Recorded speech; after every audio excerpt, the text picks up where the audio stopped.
Hi, it's Katie from Chords Records. Welcome back to my channel. I fixed my hi-fi hum. If you watch my video from a few weeks ago, you'll remember I loved my vintage Sansui, I loved my vintage turntable, but I had issues. I couldn't connect two turntables to the one Sansui. And the reason I loved the Sansui so much was that it had two phono switches. So I'm going to get to how I fixed it in a minute, and also at the end of this video I'm just going to show you 2 or 3 records I've purchased this week which I'm really excited about, one of which may be making my top albums of the year list, so stay tuned for that. Right, I can't tell you how many people have been so helpful. It's just great. I love the YouTube community. It's just brilliant. The amount of comments that I've had, nearly all of them, 99% of them, are really, really helpful. A couple of trolls, but you know, you get that, and I'm absolutely fine with that. Not an invitation, by the way, but thank you so much. And the great news is I have solved it. So I can now connect my 2 turntables, my vintage Philips and my Audio-Technica, both to the Sansui amp, and use the Phono 1, Phono 2 inputs without a skerrick of a hum, which is brilliant. I'll tell you how I did it. So absolutely brilliant. I can't believe it's solved. I'm going to read out some of the comments in case it helps someone else, actually, or I'll actually link the video in the description below so you can read the comments yourself. But here are just a few. I'll just kind of quickly go through them. So Mark, hi Katie, this issue you get buzz hum when you plug both turntable into the Sansui. Sounds like it might be a ground loop. And that was a recurring comment, this concept of a ground loop, which I'm not that familiar with. I did have both my ground wires connected, I thought, but I ended up connecting them both to the Sansui amp. So that was the first thing. And then another one from, was it 4R House? The noise from the 202 almost sounded like a bad bearing. So my turntable, if you watch that video, when I played it, there was this very slight rumble. And I also fixed that. And how I fixed that, all sorts of great recommendations about giving it some kind of lubrication or oil. There's 2 kind of wheel, one's internal and one's external, but all I did was I took the heavy platter off and I removed the rubber band, and then I put it back on and then put the wheel back on, and it stopped. So I think maybe the rubber band had betwisted a bit and it was creating a uneven kind of rotation, which was making the noise. So it was a super simple fix, and I wish I'd done it before I'd done my video.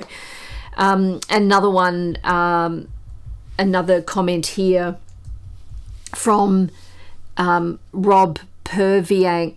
I had some nagging trouble with buzz and tried all kinds of things to rid my system.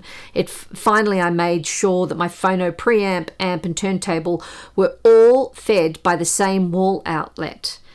That's important, and I took up that advice as well, which I'll show you in a diagram I've got coming up. I had them in 2 different wall outlets next to each other, which I think was creating a loop problem. From this person, I won't even pronounce that one. Does your newer Audio-Technica turntable have a built-in preamp in the turntable? Yes, it does, but a lot of you mentioned that, but I had turned that off, and I forgot to mention in the video, but I was putting it through a preamp, which you can see probably in my system on top here, there somewhere next to the Fozzy switcher. So that wasn't the issue. And this one, it was another Aussie. So hi to Chris Musto. Have you made sure you don't have the preamp switched on and the Audio-Technica? So no, I didn't. Also on the Philips, clean the cartridge connectors on where the cart sits against the pins with deoxit. A lot of you mentioned deoxit. I haven't looked into it. It makes me nervous when I have to get liquids out and touch my turntable, but so many people have mentioned that, so I think that might be something I might have to be brave and kind of step into the world of deoxit. Another one, never let your input or output cables cross over any power cord. you plug to your home electrical receptacles. This was fascinating. A few people mentioned this crossing over. So again, I took their advice, and a combination of single wall outlet, crossing over cables, and moving my devices in different kind of locations, which I'll show in a minute, changed and absolutely removed the hum. So if you remember in the first video, I'll show you a quick clip here, I had the Philips vintage turntable and the vinyl and the vintage Sansui in a different position. And I have swapped them. So I've got my turntables on the outside and then the 2 amps in the central area. And you can see the new setup here. So I'm just going to show you a quick diagram of how I have actually wired up all my cables. And the result is no hum, and both my phono switches now work, which I'm so thrilled about. So just going to show you a quick diagram here. There is my vintage Philips turntable, then the Sansui vintage amp, and then the next is the Leak amp, and then the newer Audio-Technica turntable. I have a wall outlet that has 2 plugs in it, and into those plugs I plugged 2 different extension cords, and I moved them away from each other. So I pulled one right over to the further 2 components, and then another one to the vintage components. And into those outlets, I plugged in the vintage turntable and receiver and the newer receiver and turntable into the other one. So there's no crossover there, which I understood was one of the problems. So I'm hoping that may have helped.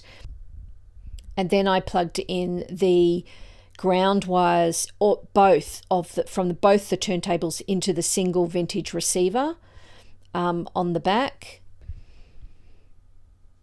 And then, of course, I connect both my turntables to the vintage amp, the Sansui.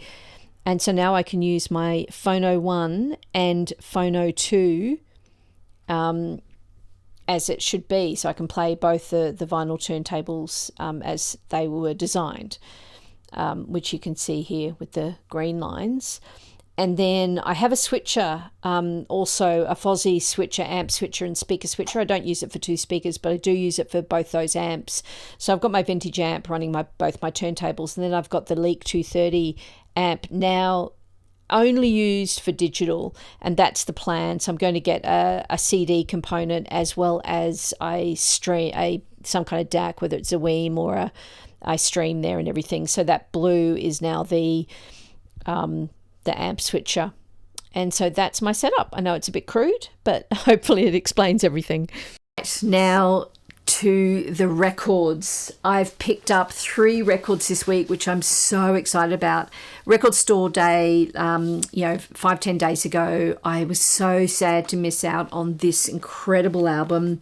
The beautiful Emmylou Harris Spy Boy, her band, her live band. It's a live double album, first time on vinyl, and it was, of course, released on CD after her fantastic Daniel Lanois album Wrecking Ball, which kind of was a new direction for her, and it kind of resurrected her career in many ways. It was it kind of moved her away from Americana for a while. And the beautiful Buddy Miller brought all his tape machines in to record all the live shows. And this album was produced by Emmylou Harris and Buddy Miller, this beautiful live album, first time on vinyl. And I have to say, it's absolutely stunning. It's got 5 new tracks. It's got the beautiful Boulder to Birmingham, which makes me cry every time I hear it, about Graham Parsons, I expect. Just a fantastic album. Like, if you're an Emmylou Harris fan, which I am, I collect all her albums. This was a really big deal for me to get at Record Store Day, and it has lived up to its expectations. So I hope you guys even check it out on streaming if you can, but get it on vinyl if you love Emmylou Harris and her fantastic Spy Boy live band. The next one is a really special treat. So you would have seen in my one of my last videos, I did a review of the new Brandi Carlile album, Who Believes in Angels with Elton John, the new collaborative album. This is a signed card that I got with Elton's signature on there, which is really cool. But it was a incredible test pressing from Optimal Media in Germany. And I got number 22 out of 200. And there's the little kind of writing on the, whoops, where is it? Oh, there it is.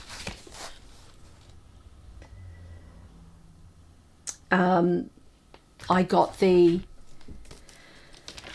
early press, which, you know, some people say is good because it's one of the first albums off the press. But can I just say, this black vinyl test pressing sounds 100 times better than the coloured that were the standard issue for this album.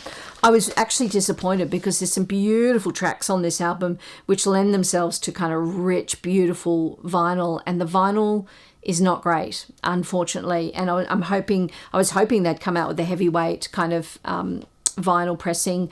This is heavyweight. It's black. It sounds so much better. And it was noticeable. So I was pleased to have got that. So I won't play it too often, but I'm so pleased to have heard a beautiful vinyl version of this album. And then finally, the record that I alluded to at the beginning of this video. This is the new Black Country New Road album. I don't know if you can see that on camera, but it's kind of got this awesome textured cover. A very matte, but it's textured. Beautiful artwork, beautiful gatefold. Forever How Long is the name of the album, and the actual album itself is probably up there with my favorite albums of this year so far. I love Black Country New Road. It is a slight departure if you know them well enough. We've got most of their albums. It's a slight departure because one of the key members left, but it's so fantastic. Couple of the female singers are quite forward in their vocal with this album. The music is brilliant, and I have not stopped playing it on this gorgeous blue vinyl. It's a double album, really, really beautiful, fantastic. Kind of they're a huge band. It's I can't even describe it. It's just ethereal pop, rock, funk, really fantastic band. So this was released on BCNR, on Ninja Tune label, and both the vinyls were blue, that blue colour. So that's it for this week. I hope you've enjoyed it, and leave your comments in below about my vinyl setup. I always love to hear what you're getting. I'm thinking of actually upgrading my second turntable, my Audio-Technica. A couple of people did mention get rid of your turntables, both of them, but I'm not going to get rid of my Philips. But the Audio-Technica I might move into another room and upgrade, and I'm thinking of getting a Technics turntable, not sure, or a Project or a Riga. Don't know. Anyway, I'll see you in the next video. Bye.